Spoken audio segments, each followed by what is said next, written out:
सकते हो। तो आप अपने मन के अंदर कभी ये भाव नहीं रखें कि मैं नहीं कर सकता।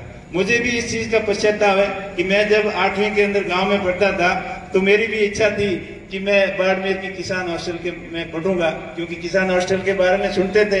कई हमारे गांव के बच्चे जो मेरे से सीनियर थे वो यहाँ पढ़ते थे। तो लेकिन मेरी परिवार की स्थितियां ऐसी थी कि मेरे को पढ़ाई के साथ साथ में मजदूरी भी करना था।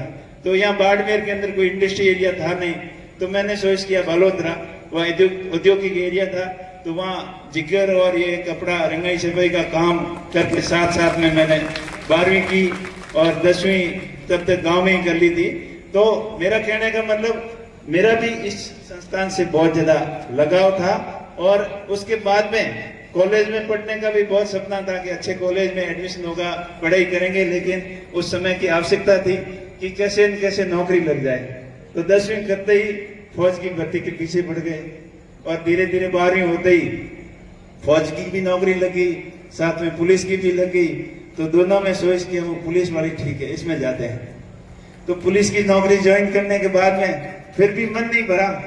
वहां जाके दिल्ली की साकन शोध देखी, वहां दिल्ली की हलचल देखी, तो ये लगा कि हमें भी कुछ बड़ा आदमी बनना है, कैसे बन सकते हैं।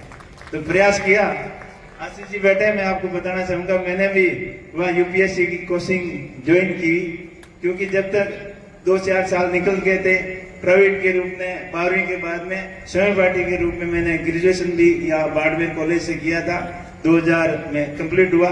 तो उसके बाद में वहाँ तैयारी शुरू की, लेकिन वहाँ लगा कि यहाँ अपनी बात जमने वाली नहीं है, क्योंकि वो लग जाता है कि अपन क्या करने जा रहे हैं और क्या कर पाएंगे कि नहीं कर पाएंगे, कोशिश करने पे पता चल जाता है। तो वहाँ बात नहीं बनी, वही आशीष जी वाली बात सामने आ गई और किसी ने बोला कि आपकी इंग्लिश अच्छी नहीं है तो आप नहीं कर सकते हो।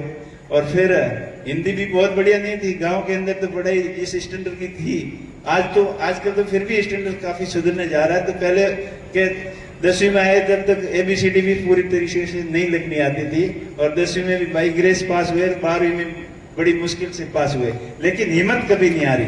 तो वहाँ वो तो नहीं सपना साकार हो पाया कि मेरे को ऑफिसर्स बनना है, IPS बनना है, लेकिन उसके फिर दिमाग सेंस किया कि और कुछ कर सकते हैं, अपना बिजनेस के अंदर पार्टिसिपेट करके देखें, काम धंधा में अपना भाग्य आजमा सकते हैं। क्योंकि संतोष नहीं किया, नौकरी तो थी, लोग मुझे बोलते थे कि क्या करना यार, नौकरी लगी है, अपना मौज से रहते हैं, मस्ती से रहते हैं, लेकिन मेरा दिमाग कुछ अलग ही चल रहा था। तो मैंने नौकरी के साथ साथ में अपना बिजनेस करना शुरू कर दिया। शुरुआत में बहुत काफी असफलताएं हुई, उतार चढ़ाव हुए, लेकिन मैंने हिम्मत नहीं हारी कि मैंने जो ठान लिया है वो करके दिखाना है, ये भाव हमेशा मन में रखे। बिजनेस में भी 1-2 जगह बहुत काफी मार पड़ी, फिर दोबारा रीस्टार्ट किया, फिर जाके अच्छा समय आया, अच्छा मौका लगा।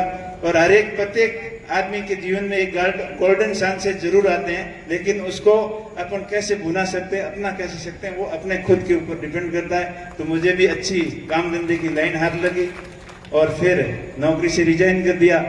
नौकरी से रिजाइन करने के बाद में एक्सपोर्ट का काम शुरू किया, और एक्सपोर्ट का काम करते करते फिर मन बदल गया कि गाँव वालों ने देखा ये काम तो अच्छा कर रहा है, पैसे भी हैं, इसको ले आते हैं गाँव में सरपंच बनाते हैं। तो उनकी बातों में आ गया, कुछ मेरी भी इच्छा थी कुछ नया करें, तो गांव वालों ने 2010 में सरपंच बना दिया। उसके बाद में फिर यहाँ भी मन नहीं लगा, सरपंच वाला काम देखा कि इधर जाना उधर जाना, ये करना वो करना। ये सुनाराम जी बैठे हैं कि किस तरीके से सरकारी दफ्तरों के चक्कर काटते हैं, काम होते हैं, क्या क्या पापड़ बेलने पड़ते हैं, उसमें भी मन नहीं लगा। फिर अपना दूसरे बिजनेस के अंदर ट्राई किया। ये आते आते 2017 तक, उसकी बाद की कहानी तो आपको सबको बताने की जरूरत नहीं है।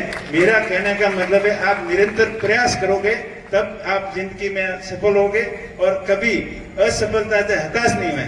आप क्या ट्राई करते हो, असफलता होती है तो आप उससे हताश होकर बैठ जाते हो, अब मेरे से नहीं होगा, मेरे से नहीं होगा, ये भाव कभी आप बच्चों मन के अंदर नहीं रखना।